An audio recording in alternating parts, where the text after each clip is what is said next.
There are several keyboard shortcuts that are especially useful if you're using a web browser.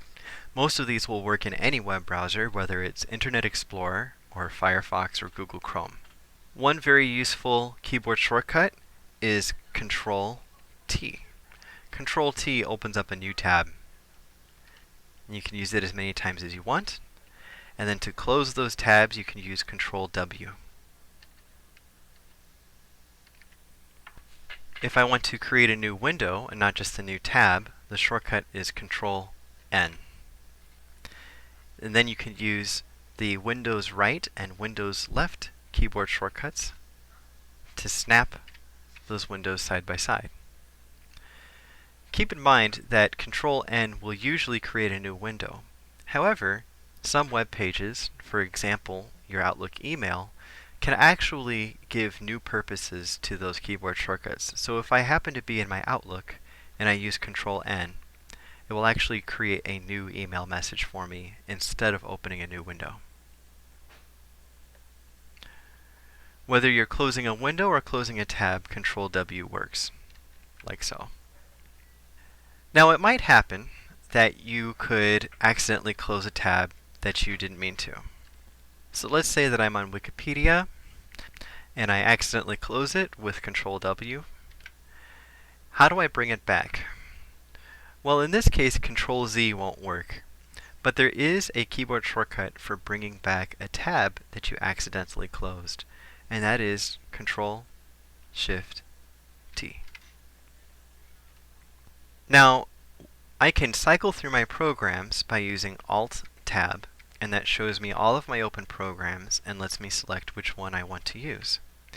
You can do something similar to cycle through the tabs open in a web browser. In this case, instead of Alt Tab, the keyboard shortcut is Control Tab.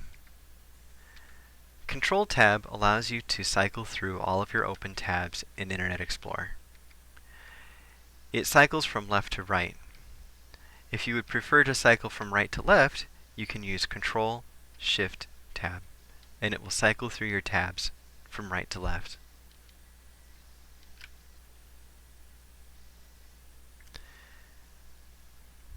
Now you might have a certain amount of history. For example, if you are browsing Wikipedia articles and you are clicking through links, exploring new knowledge, and you might want to go back to a previous web page that you visited.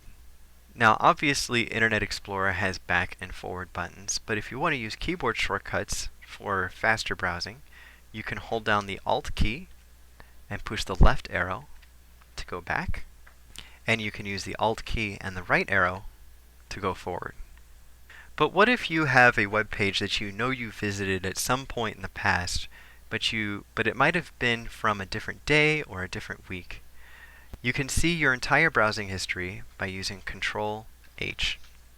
And you can search your history by clicking on the drop-down menu and selecting Search History.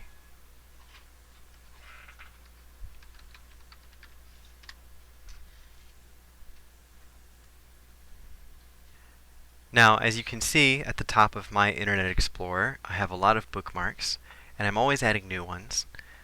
The easiest way to add a bookmark is to use Control D. And I can find that bookmark by clicking on the star and making sure that my Favorites tab is selected. And here it is. Now, there are two reasons why you might want to clear your browsing history. Number one, if your computer is full of a lot of files, this could wind up clogging your hard drive.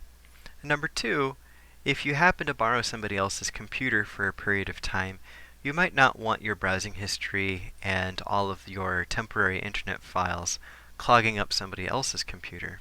So there's a quick way in Internet Explorer to delete your browsing history, and that is Control Shift Delete. If you're using somebody else's computer though, you might not necessarily want to bother with deleting your history, in which case you may want to use something called private browsing. Private browsing opens up a browser window which works just like a normal browser window, but it does not cache any of your temporary internet files, and it does not save your web surfing history at all.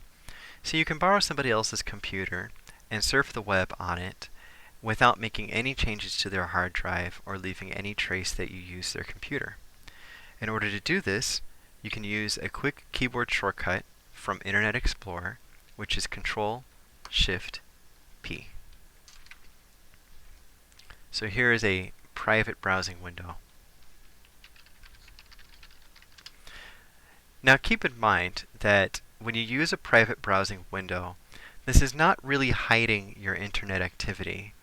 Every website that you go to and everything that you download is still logged and tracked, for example, by our internet service provider and by our system administrators. So it's not that private, but the benefit of using private browsing is that it does not save any history or any files on the computer that you're using it on.